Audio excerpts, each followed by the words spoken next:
What we have been discussing is the last 2 weeks was from the point of view of the body. We all think that we are the body. It's normal and intuitively clear. And then we discussed why it makes sense. I think I wouldn't go into the details of it, but it seems to be having a good reason behind that. And then we saw 2 reasons why that is, when you look closer, that idea fails. The 2 reasons, one is like the hard problem of consciousness. What that actually means, maybe you can go through the video once, or what actually it means is, we all know that there is a brain. Neuroscience is very clear about what happens in the brain. Not very clear, at least we have good knowledge about what happens in the brain. So when you see something or hear something, some signals go into the retina or the eardrum, then that gets translated into some electrical signals in the brain, and then some chemical reactions depending upon how it is. You see the image or you hear a sound. Like the normal way for us to think is, oh, our eyes is like some transparent window showing us the world. But look a little bit, it's just some tissue.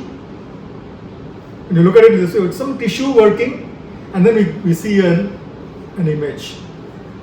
And we don't have any explanation of how all these electrical and chemical signals become an image or a sound or taste of coffee or any of these things. So this is one thing which is unexplained at all. So this is one side of the story. And then the second thing is, the last week what we discussed was, what does it mean to have that something exists when it is not perceived? What does it even mean? Perceived means not necessarily a human observer. Let's take this book. It's got a shape, it's got some colors, some weight. But now I'm going to tease it apart. The colors are properties, which is, the shape is a perception. The weight is a kind of another sensation or perception. But if you take out those properties, like without experience, when I say if you want to talk about this book without experience, experiential qualities, then what are we talking about?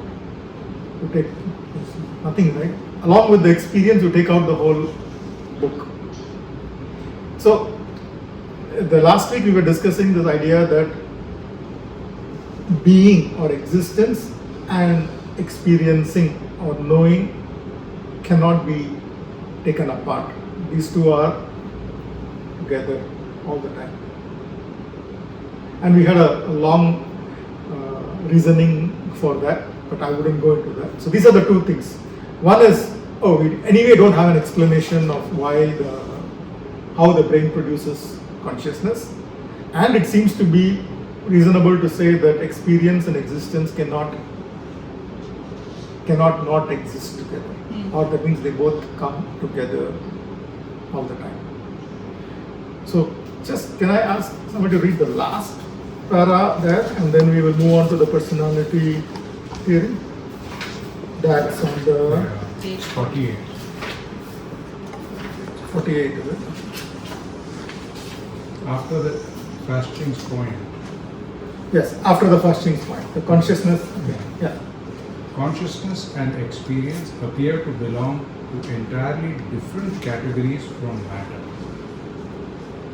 Given the seemingly unbridgeable gap between them, it is reasonable to suspend our faith in materialistic theories and consider alternatives. We should be cautious not to fall prey to the religion of materialism. Thus, there is a good reason to reject the body theory that defines the self as the body. In other words, to question the identity claim, I am the body. So this I am my body, though it seems intuitive, there seems to be, once you look closer, there seems to be good reason to not take it, oh yeah, that is absolutely correct. There's good reason to at least question it and look for other alternatives. I didn't mean to say, when we say materialism, I'm just meaning it's not like being materialistic of, oh, I want this item or that item. This here, materialism just means the idea that physical substance is the primary thing, and from the physical substance, our ideas, brains, our idea of God, all of this is a derivative from this. So this is the underlying notion given by the materialist atheists. But they seem to be also making huge assumptions. That's the point here. The point is, when they think that the religious people and spiritual people or the other, they have other assumptions, but they are not making any assumptions. That's not true. They are making huge assumptions. So that's the point we wanted to discuss. So today we will move from the body theory. Okay, now that we have put aside the body, we will look at another theory or another view of what is the self. Now we will say, hey, okay, when I said I am my body, I didn't literally mean I am my body, but I meant I am this person, right? So when you go to let's say an interview, and they ask you, tell me about yourself. Then you say, oh, I was born in so and so place, this is my name, I studied in this school, have this degree, I worked in XYZ places, and so on. Or when you go to a social gathering or a dating, and then they ask, tell me about yourself, we'll talk about our parents, maybe our siblings, or if you're already got married, like about your spouse, children, your hobbies, interests, this whole bunch. Then the question will be, hey, no, I didn't mean that I'm literally this body, but I'm this amalgamation of all of these roles and all of this. So this would be the response, right? Of course, so that is me. It's not just the body, but this whole bunch of memories and experiences and goals and aspirations. This is me. So this is the next theory we are going to look at. So somebody read the first paragraph there. You want to read? Yeah, go ahead. The personality theory suggests that our sense of self is built from memories, experiences, and personal goals. According to this view, identity is not a fixed essence, but a fluid construction shaped by our psychological traits and life events. Like a patchwork where each memory or experience forms part of the whole, and our continuous stream of thought and decisions weave together the narrative of who we are. Well, it sounds reasonable, right? So, and this is what the entire self-help industry is based on. When they say know yourself, they mean, oh, do you know your personality? Do you know your goals? So this is how and then I'm going to be the best version of myself. What are we meaning here? We're taking from this bunch, we're kind of letting go of certain things, and then we're keeping certain things and so on. Right? So this is the idea of a self. So any thoughts on this, or this is clear? Okay, then maybe we continue. While the personality theory suggests that the self is constructed from memories, experiences, and personal goals, it faces a serious challenge. It cannot account for the persistence of the self in the absence of psychological activity. In states like deep sleep, anesthesia, or coma, there are no active memories, thoughts, or goals. Yet, we do not cease to exist. When we awaken, we immediately feel that we are the same person, even though the stream of personality was interrupted. If the self were nothing more than a bundle of psychological traits or experiences, it should vanish during such periods. The fact that our sense of self reappears seamlessly suggests that it may not depend entirely on psychological continuity, pointing to something more fundamental than personality. Okay, so now we want to kind of look closer. It seems intuitively, oh, okay, yeah, you have all these roles and so on, this person. So, are we exactly this? So, one of the ways to look at it is, I have this analogy of, let's say, coffee. Coffee has decoction, it's got sugar, it's got milk, and a lot of the milk is also water. Everything is kind of mixed up, right? And then we say, oh, this whole thing is coffee. Sounds right. There's nothing wrong with saying that.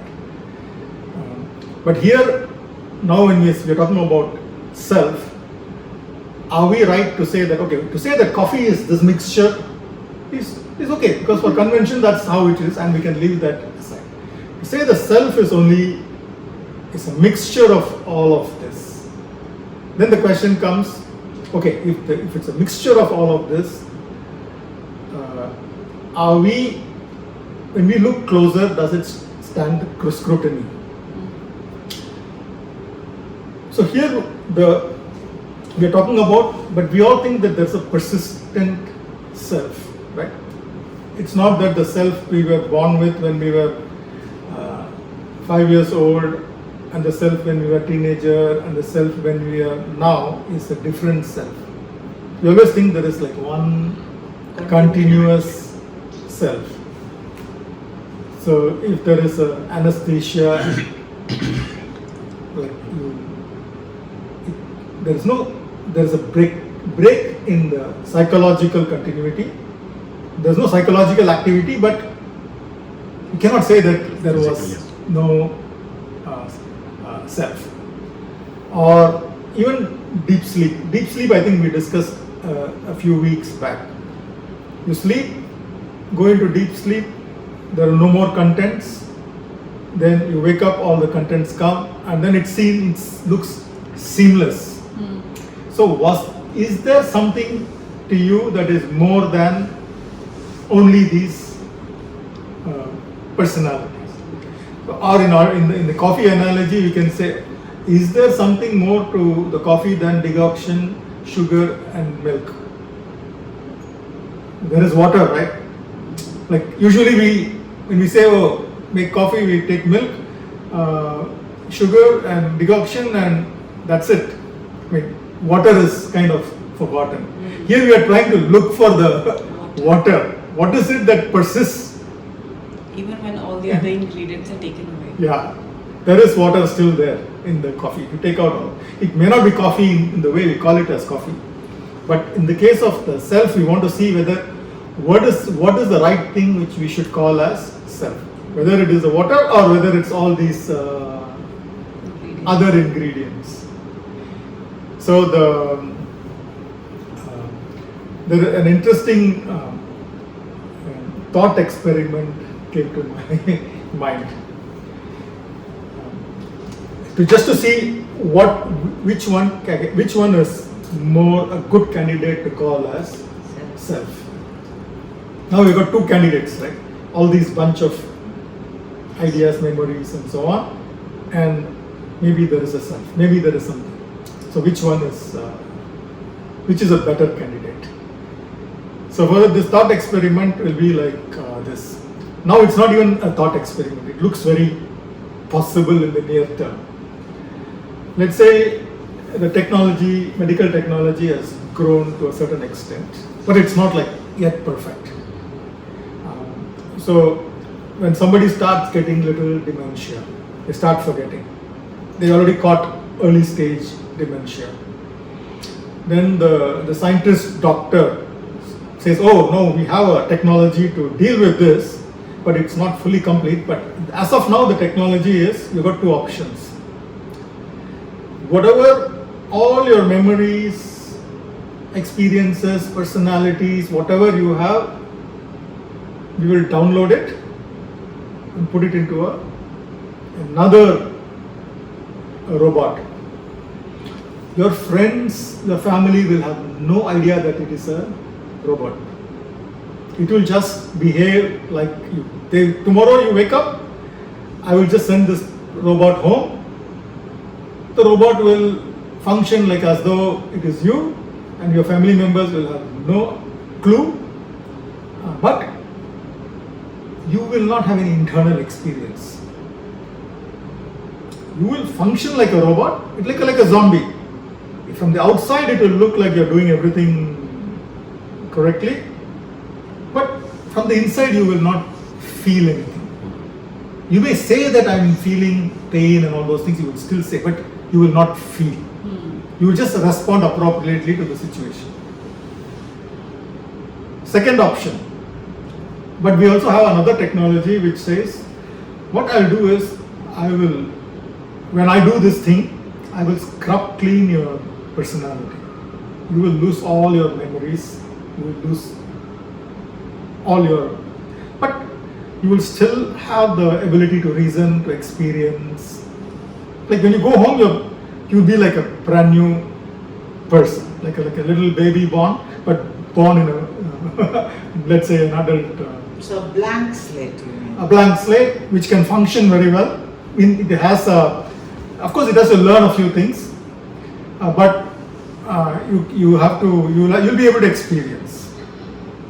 But your family members will think that you're like on totally amnesia, but you'll have the ability to learn. It's not like the current Alzheimer's where it's gone and you don't have the ability to anymore remember. Then in this case you will have new memories and so You can on. make new memories. Yes. So which one would you prefer?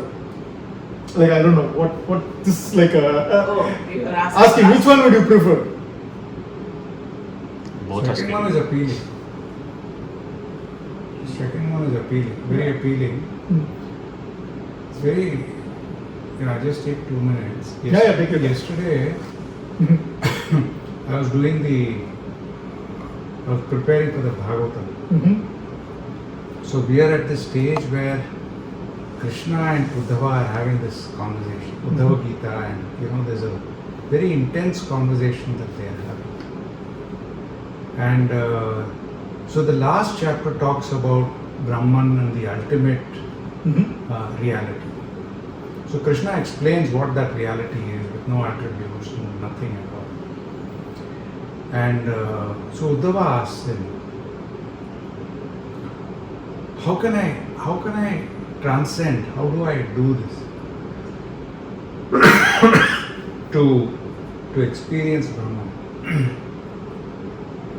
He says, you're not able to do it because you're engaging with the world. It seems like a very banal statement that that Krishna has made.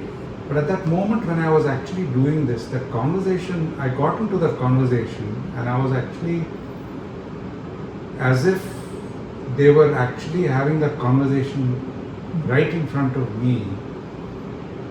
And Krishna just meant that just because you are engaging with the world, you are not able to see Brahman. And I don't know what happened, for a fleeting second I said, that's such a simple thing, we are all the time taking the whole of us, this entire personality that we described just now, my body, who I am, all the accumulated, all my memories, my personality, I bring it to every situation as I live in this world.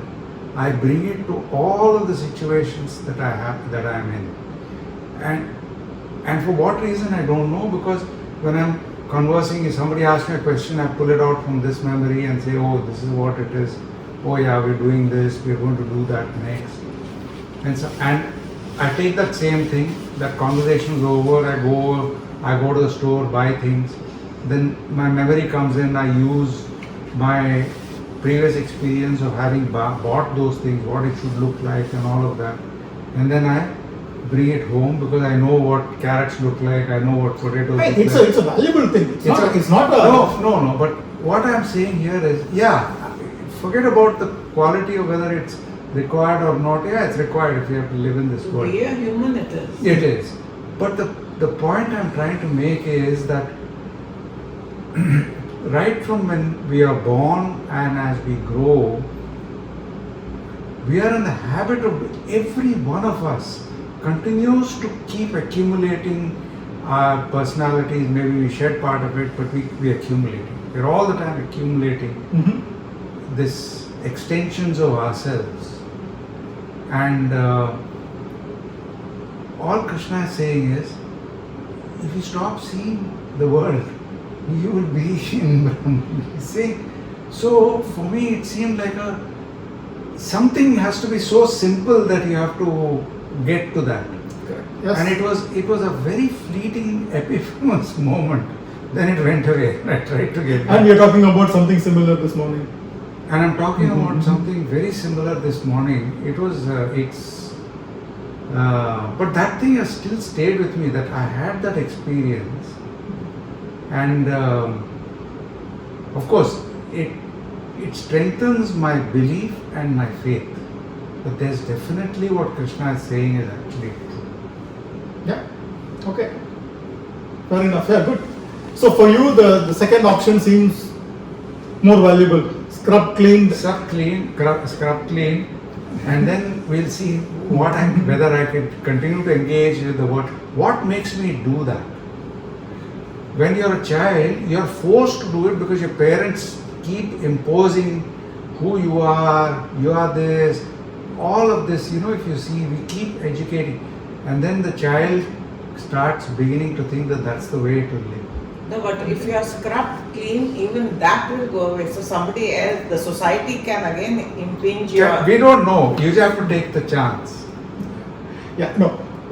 What What- here? yeah, The purpose exactly. of this thought experiment is just to give you the option of a zombie with all the personality, but without experience, and a scrub cleaned with the ability to experience, or with conscious, but you have lost all your personality.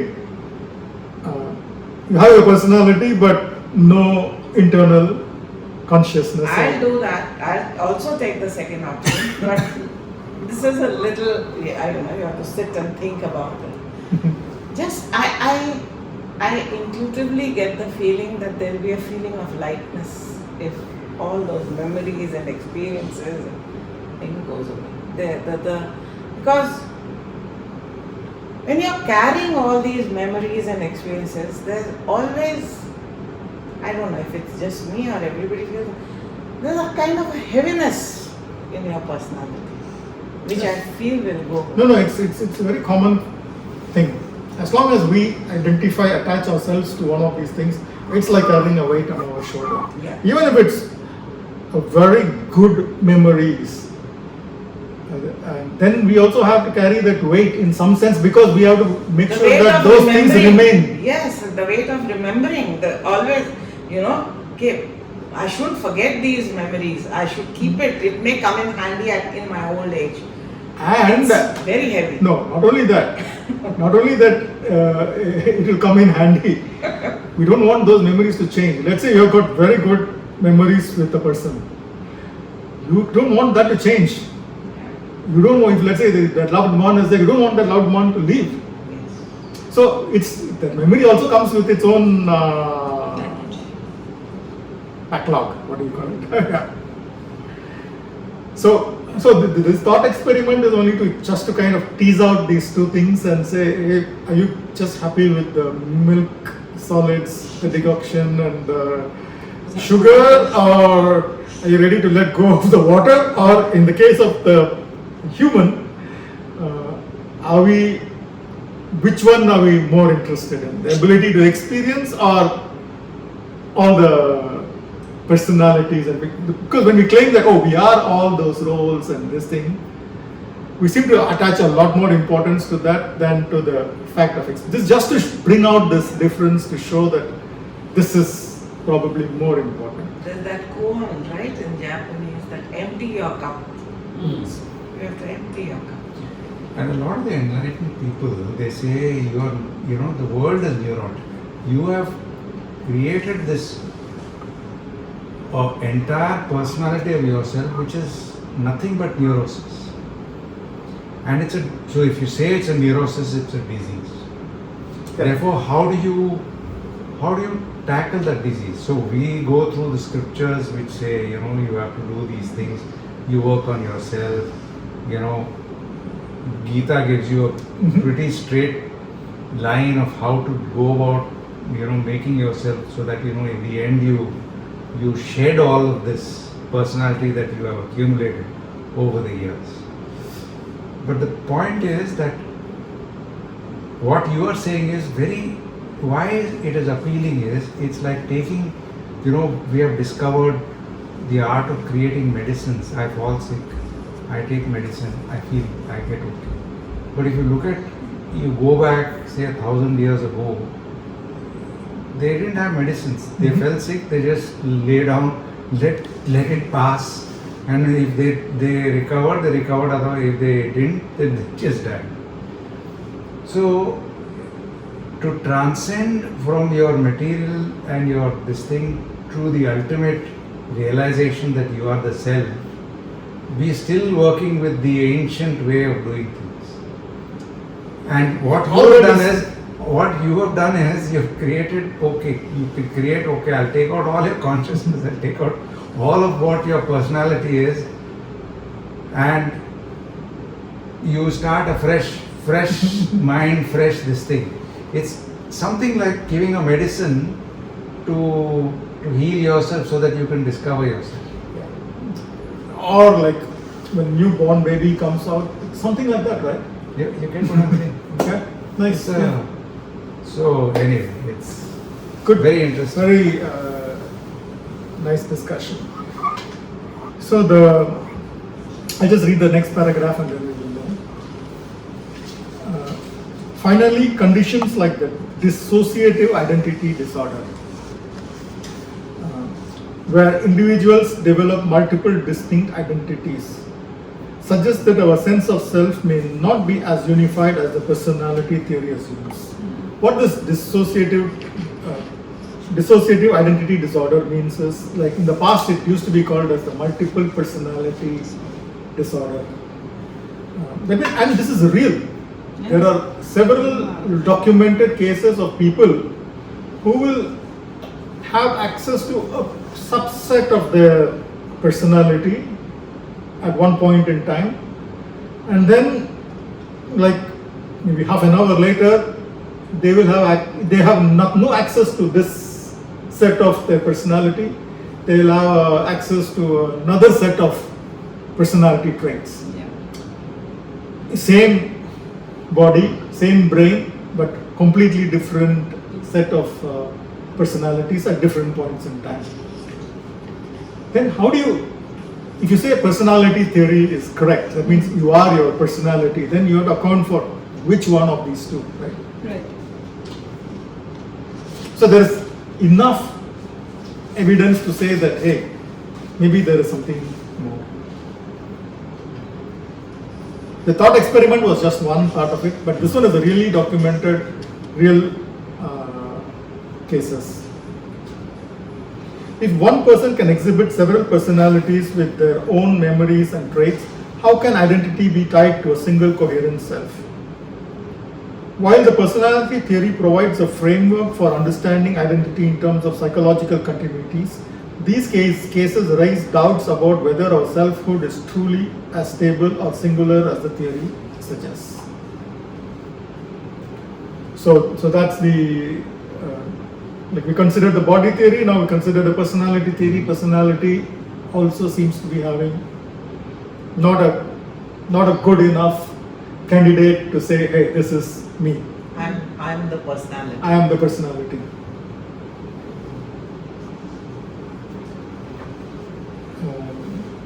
Then can someone go to the next paragraph? Distinction between personhood and selfhood. The body and personality-based theories of identity seem to address personhood rather than selfhood. To clarify this distinction, we must explore both concepts more carefully. Personhood refers to the external attributes that define an individual within social, moral, and legal frameworks. It encompasses one's physical body, personal history, psychological traits, and societal roles.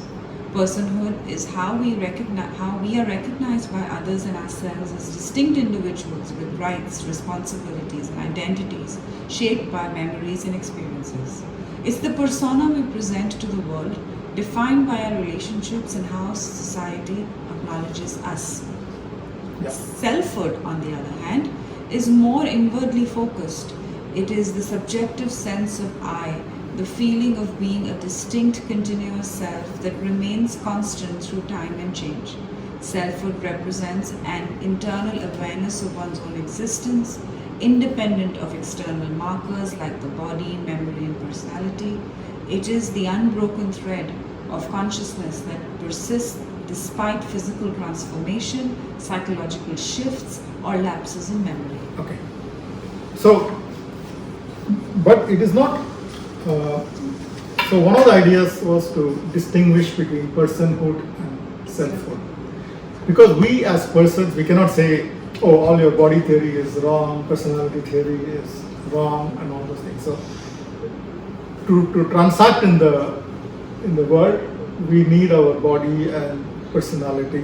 We cannot say, oh, I borrow money from you today, but then, oh, 2 years later, well, that was somebody else, so I don't have to repay. That doesn't work. I mean, so for the society, we need to have the personhood. So the reason we should separate the personhood from the selfhood. So this was the idea. Personhood is everything what we currently think we are. So there's nothing needs to change there, and it's a valid idea, or it's a valid concept to work with. We are our personhood is this. We have our attachments to our children, family, country, all of this. Of course, it can become problematic in terms of our happiness at some time. All the problems with happiness comes from our idea of the personhood. Then the selfhood is, it's an internal sense of I exist. Only the pure I exist, I am, I can experience, I experience. So this is the self which we are talking about here. It kind of functions as the background. Yes, ever present, It's the sky. the sky. All of this is nicely coming together. You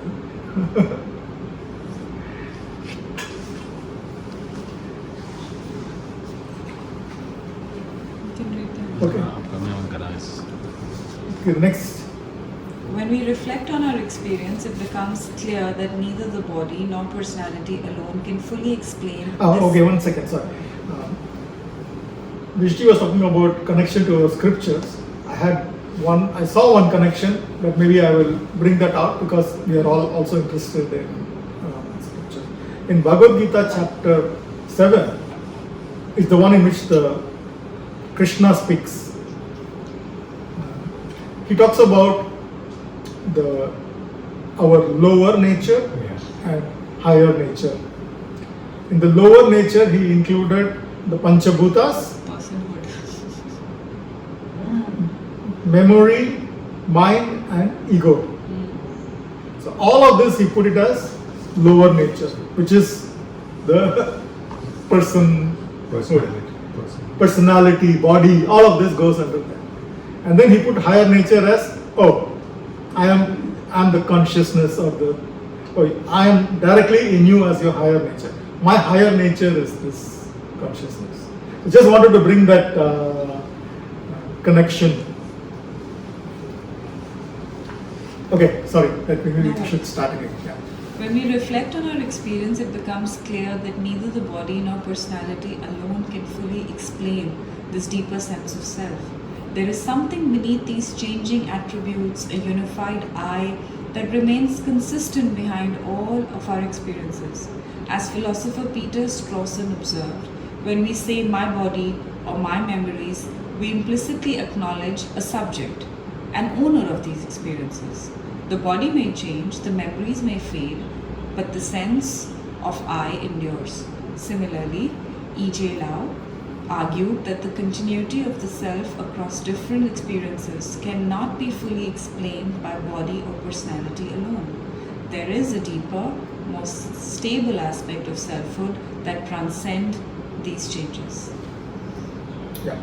The reason why I brought Peter Strawson and Lau into their views is, first is they are not like coming from an Indian philosophy perspective. So they are Peter Strawson is a philosopher, E.J. Lau, I don't know exactly, but these are people who, from a Western angle, they look at it as well, and they also come to the same conclusion. So Peter Strawson says, when we say my body, my memories, we are separating the body from me. My body means what? It's not, then he has to say just the body. If you say my body, then it's the my is separate from the body. My memories. So he's taken out the personality and the body from the self. So Peter Strawson is something like a panpsychist in his philosophy. Panpsychism means in the world everything is also conscious. That means consciousness is a fundamental aspect of reality. It cannot be explained, it cannot be reduced to something. Like the materialism thinks that all our brain functions somehow, consciousness can be reduced to brain function. Reduced means can be explained by brain function. When this neuron fires this way or the other way, consciousness is produced. So this is materialism. Panpsychism assumes that consciousness is fundamental. It cannot be. So that comes closer to the Indian way of thinking of consciousness is fundamental. So it's actually very interesting. The materialists that we talked about earlier, they also must be saying my body, my this and all that. So how is it that you can never say that, okay, in one way you can say I am doing this, but when it comes to the ownership or aspect of it, you always say my, which implies that there is some other stable entity with reference to which these things are there. How is it that they can't think of, because we can never say anything, my body, my leg, my hand, my head, my brain, all of these. No, their response usually is, that's just a convention of language. It's a human creation that you are talking like it like that. That doesn't mean that it's true. Yeah. I mean, like a dog doesn't say my body, my. We have figured out, we are telling something, so it's a human creation, human construction, nothing more than that. That would be the response to, if you go with this, Yeah. which is okay.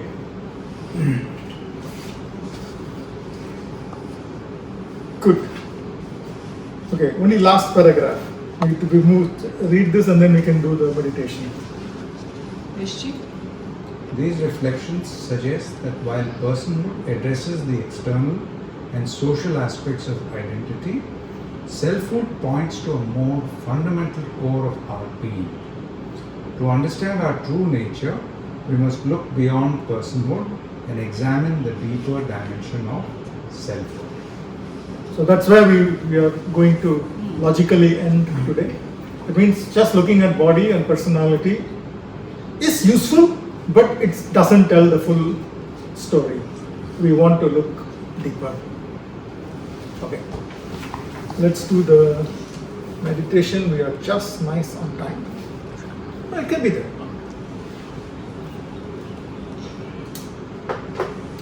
Let's sit comfortably.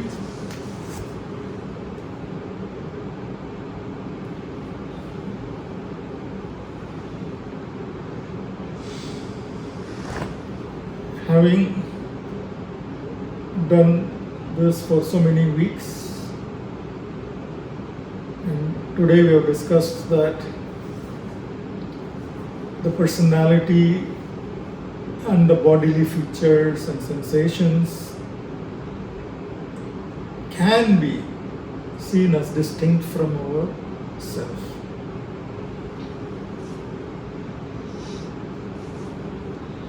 So, let us take our stand as the awareness.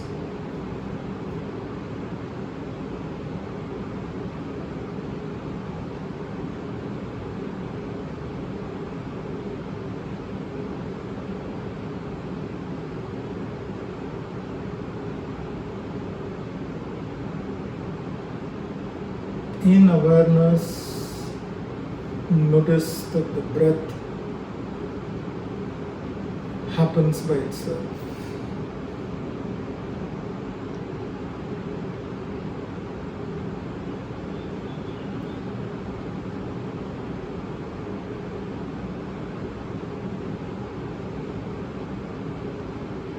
Now take a deep breath in and exhale.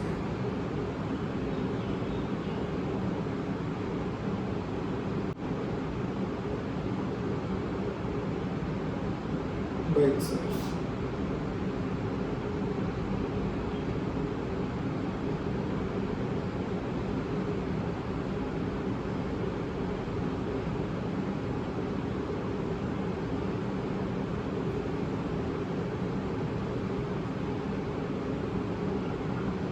Become aware of the sound of the air conditioner.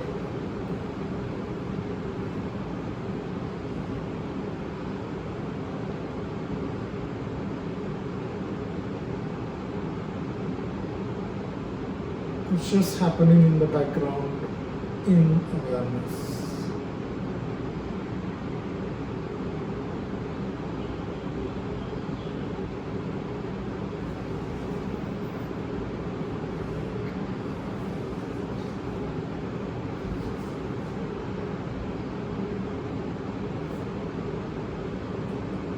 Become aware of the sensations of your body touching the seat.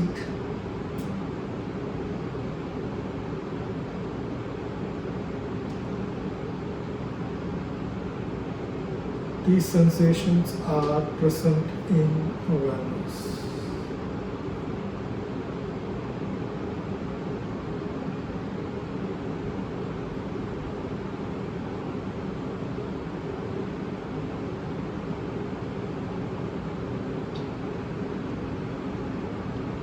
And notice that you are effortlessly aware.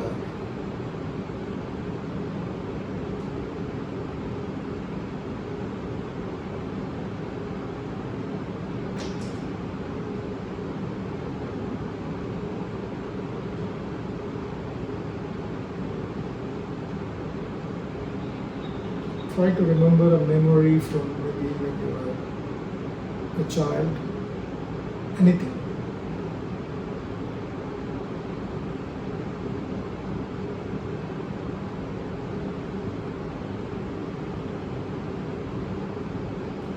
This memory appears in awareness. Maybe there was some effort required for recollection, but awareness itself is effortless. Effort happened in awareness, the memory came in awareness, and the memory faded away in awareness.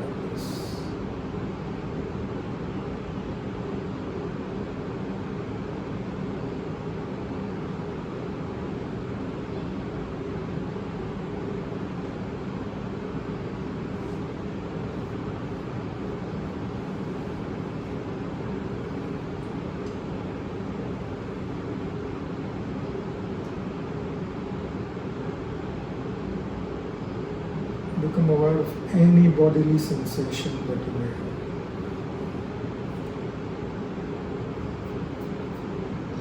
Maybe some heat, a little ache.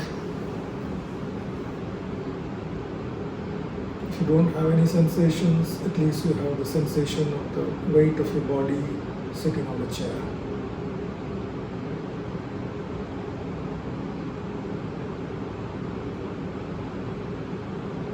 We call this sensation as internal or mind.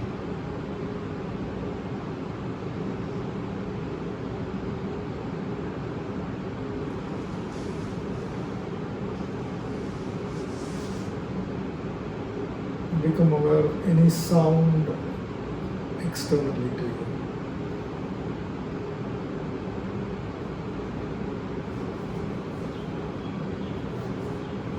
External sound, we call it as external by definition, compared to the body.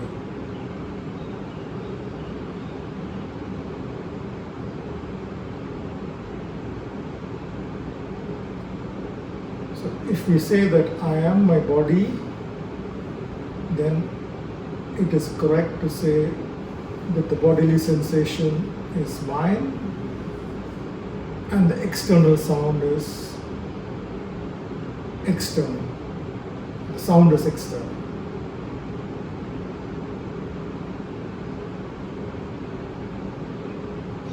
But as we saw, if I am my body is not necessarily true,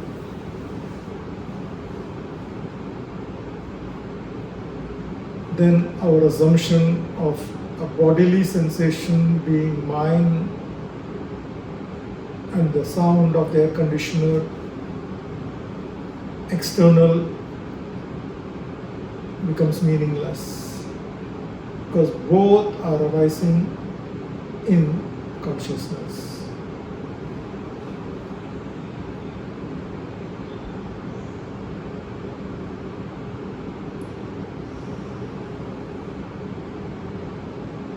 Only when we carve off the reality and say and put the skin as the boundary of the body,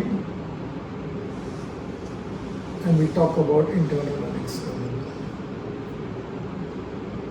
It's only a convention.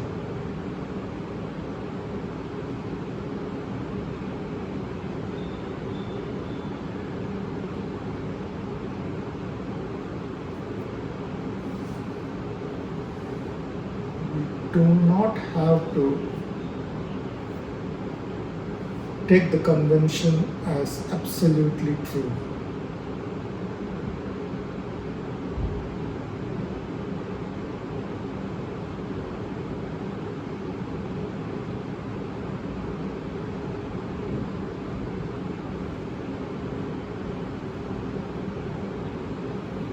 Let's just stay as awareness for a few minutes.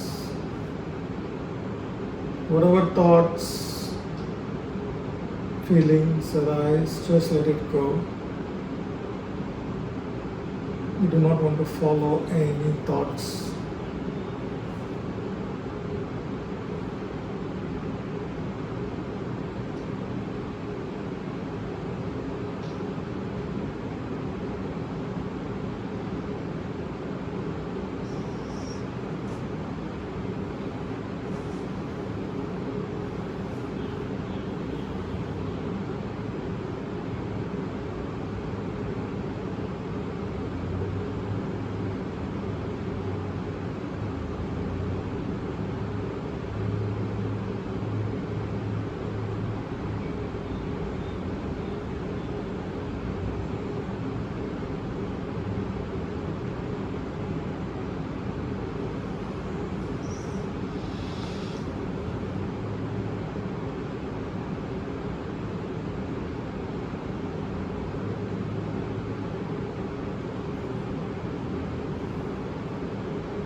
Become aware of your breath. Take a deep breath in.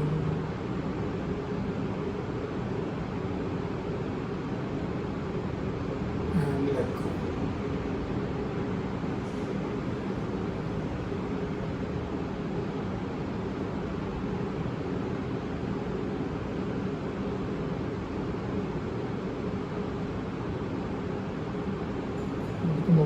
the surroundings,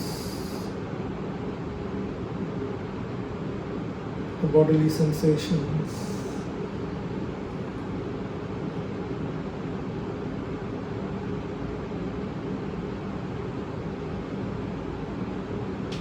And ready at your own pace, you can open your eyes.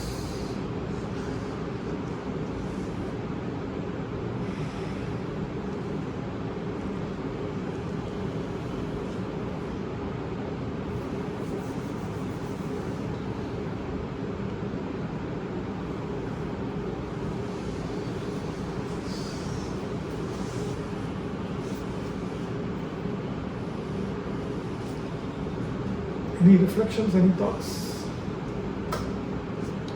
You should ask them. We keep chattering all the time. It's no. I think it was a very profound session for me, especially the distinction between personhood and selfhood.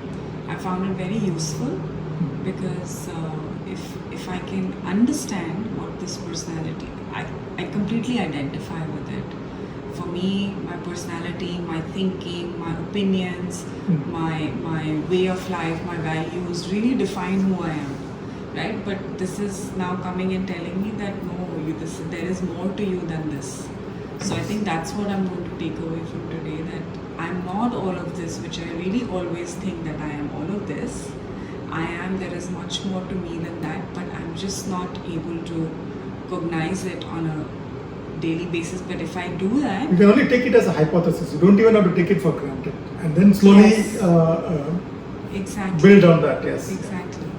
Because I'm so embroiled in all of this, my relationships and my work and the way I think, my opinions, my values, that it's all I feel I am. But the truth of the matter is that all of this can be stripped away from me one day and I will still continue to be a person, someone. To exist, yeah. Yeah, so that's what I'll take away from today. Yes. Yeah, I echo that too.